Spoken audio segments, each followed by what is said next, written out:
নমস্কার বন্ধুরা, আজকে তৈরি করব ঘুগনি। তার জন্য প্রথমে ঘুগনি মটরটাকে ভিজিয়ে রেখেছিলাম কিছুক্ষণের জন্য। তারপরে এখন ঘুগনি মটরটা সেদ্ধ করতে দেব প্রেসার কুকারে। প্রেসার কুকার নিয়ে নিলাম, তার মধ্যে ঘুগনি মটর দিয়ে দিলাম। তারপরে পরিমাণ মতো জল দিয়ে দিলাম এবং পরিমাণ মতো নুন দিয়ে প্রেসার কুকার ঢাকা আটকে দিয়ে সেদ্ধর জন্য বসিয়ে দেব। গ্যাসটা জ্বালিয়ে তারপরে প্রেসার কুকারটা বসিয়ে দিলাম। 2 থেকে 3টি সিটি পড়ার পরে বন্ধ করে দেব। তারপরে কড়া বসিয়ে দিলাম এবং পরিমাণ মতন তেল দিলাম।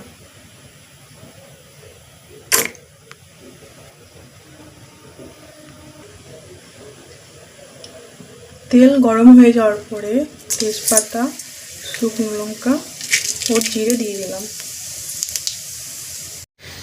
ঘুগনি যেগুলো দেব সেগুলোর মধ্যে হলো পেঁয়াজ কুচি, আলু কুচি ও টমেটো আর কাঁচা লঙ্কা কুচিয়ে রেখে দিয়েছি।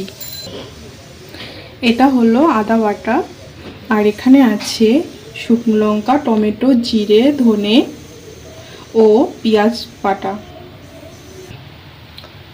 ভাজা মশলার জন্য প্রথমে শুকনো লঙ্কা, 2টো লবঙ্গ, 1টা এলাচ, পরিমাণ মতো জিরে ও পরিমাণ মতো ধনে দিয়ে দিলাম।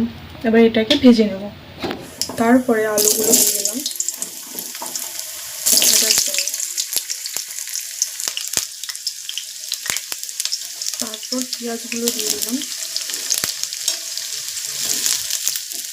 ভাজা হওয়ার জন্য। তারপর দিয়ে দেবো পরিমাণ মতো নুন ও হলুদ গুঁড়ো।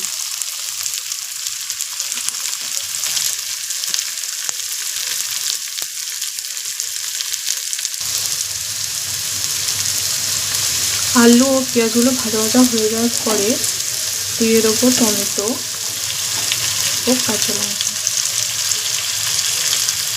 দিয়ে নাড়াচাড়া করে দেবো। তারপরে দিয়ে দেবো পরিমাণ মতন আদা ও পেঁয়াজ, কাঁচা লঙ্কা, শুকনো লঙ্কা, টমেটো, জিরে, ধনে পেস্ট নাড়াচাড়া করে নেব। তারপর দিয়ে দেবো সামান্য পরিমাণ চিনি, স্বাদ ও কালার আনার জন্য।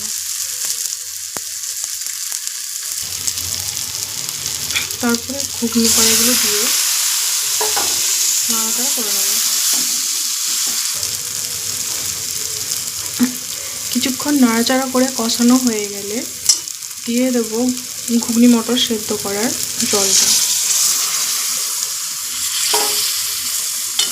তারপরে নাড়াচাড়া করে ঢেকে দেব।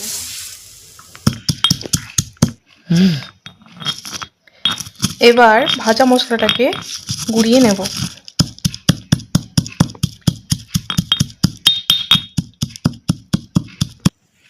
এবার মশলাটা গুঁড়ানো হয়ে গেছে। এবার ঘুগনিটা নামানোর আগে এই ভাজা মশলাটা দিয়ে দেবো। এবার পরিমাণ মতো ভাজা মশলাটা দিয়ে দেবো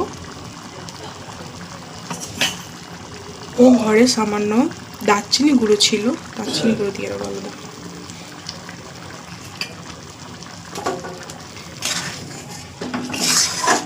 নাড়াচাড়া করে দিলাম, নামিয়ে নিলে রেডি হয়ে যাবে ঘুগনি।